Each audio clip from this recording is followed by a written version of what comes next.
Hey everyone, and welcome to the channel for another Escape from Tarkov video, this time with a look at some builds that I've been crafting based off of some barter trades that you can pick up using loot that you got out of the raid, or just bought on the flea market to finish off these trades. Barters aren't always the way to go, but when you do find a good trade that's worth its weight, it does feel kind of nice to be able to use your loot for something more than just selling it. The flea market is a cutthroat place, so it's not always best to buy out these trades, but some of them are a great way to use up those GP coins that you stuffed into your docs case right before you took an M62 round to the face. In this video, I'll be looking at some barter trades that I like and how I mod these setups a bit after I pick them up to make them more effective and improve their stats. First up, we have one of my favorite ways to reuse those GP coins with an M4A1 LVOA setup, trading 4 GP coins to get the base for a pretty decent M4 build for mechanic level 3 that comes with a nice handguard, some rails, and an upgraded receiver. This trade is pretty solid even if you do buy all 4 coins on the market, as long as you get them for around 30,000 rubles, and not too much more. This trade is really good if you use GP coins that you found and died while holding, or survived with, so you can avoid the flea market tax when selling or buying them. This trade is great for people who like the M4 and would be using one even without the benefit of the trade. This barter gets you the base of a pretty good build, and the first addition that I make to this setup is a suppressor, going for the KAC QD556 suppressor on the KAC 3-prong flash eliminator. This setup is new in the current wipe, and it gets you some pretty good stat improvements for less money than the best in slot Saker suppressor, so I've been really liking it on builds like this one. This barter comes with rails equipped already, so you just need to add a grip and a tactical device to this build next. I personally like the Magpul RVG grip for most of my non-meta builds, and then an X400 flashlight to keep it simple and not too expensive. Next, I would swap the stock out for an MOE carbine stock and the rubber butt pad to improve the stats, and then just add a sight. For this example build, I just equipped an XPS hollow sight, but use whatever you prefer, and just remember that your sight choice will really affect the overall price. Finally, you can swap out the pistol grip if you want, or if you want to save some cash, just leave on the rubber grip that this barter trade comes with. With these simple changes, you can get this build down to 46 recoil and 57 ergonomics, but if you have level 4 mechanic unlocked, you can make 2 easy changes and improve the stats quite a bit. First, swap out the gas block for the JP Gas System 5B, and then swap out the buffer tube for the SI Advanced Buffer Tube. These 2 parts are really important on the M4 and take this build down to 40 recoil if you have them unlocked. This build ends up costing about 100,000 rubles in parts, plus the cost of the barter trade. So it's not always the best idea to buy everything for this one, but I do find it a good way to reuse GP coins that I died while holding, and if you like the M4 as a primary, then save up those GP coins and do this trade whenever you get a few out of the raid to avoid the flea market tax.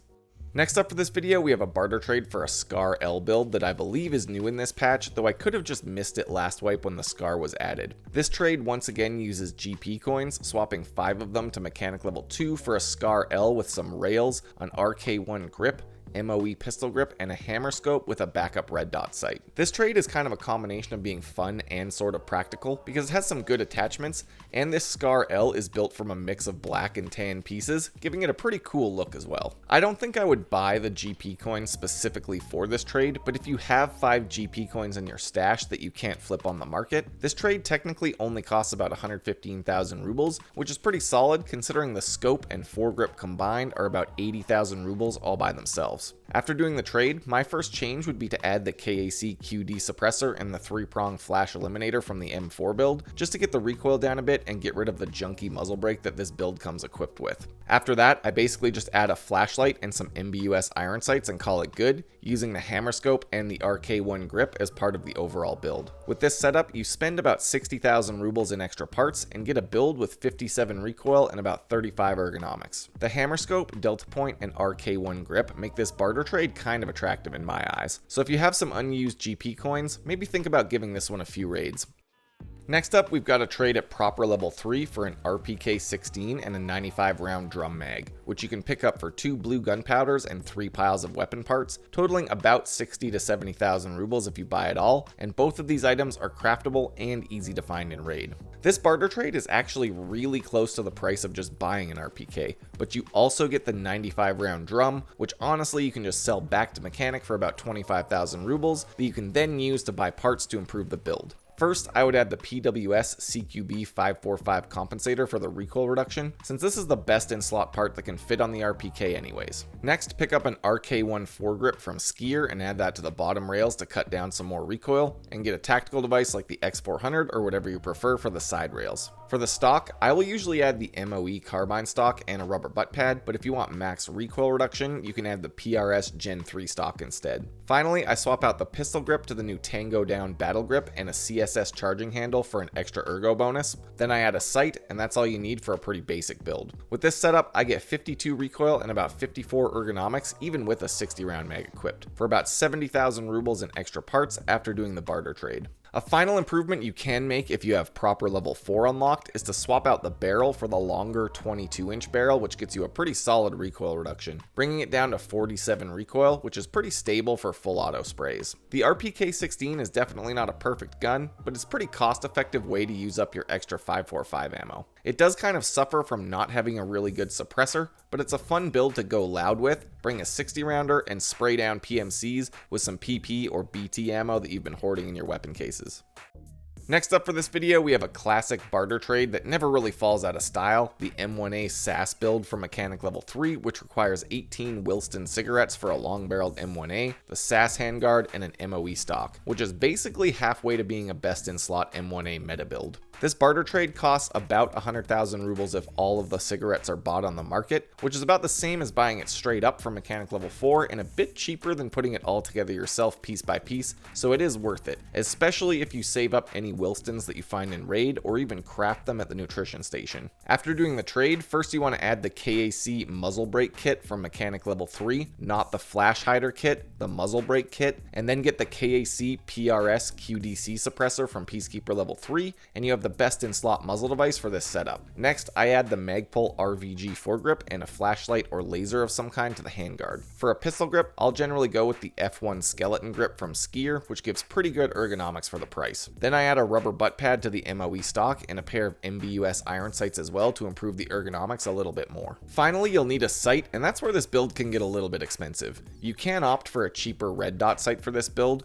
or you can go all out and get an expensive scope and backup sight. They both work really well on the M1A, and it's up to you, and your total cost will change a lot based on what you pick. When this build is set up, I get 59 recoil and about 40 ergonomics, making it already pretty solid for a 7.62 build without adding too much extra stuff. One simple but really effective improvement that you can make with mechanic level 4 is to add the advanced buffer tube to the build, which takes the recoil all the way down to 50 points, which is really amazing when you're shooting 7.62 ammo at that much accuracy.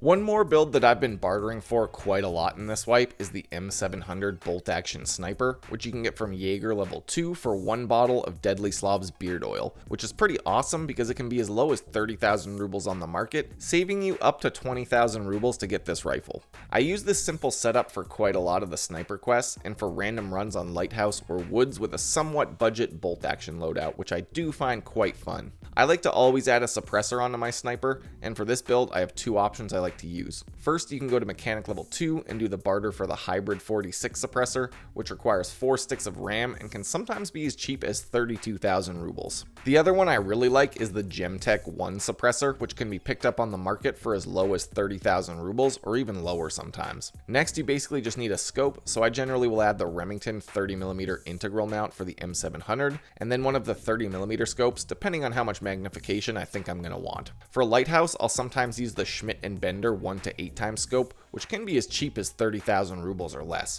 or the Burris 1 to 4 scope. It all depends on where I'm going and what I need. This build totals out at around 100,000 rubles, depending on what scope you'll end up using. For those missions where you need a sniper and don't want to gamble on the VPO 215 and the accuracy issues, I really like this barter to make a simple suppressed M700 build.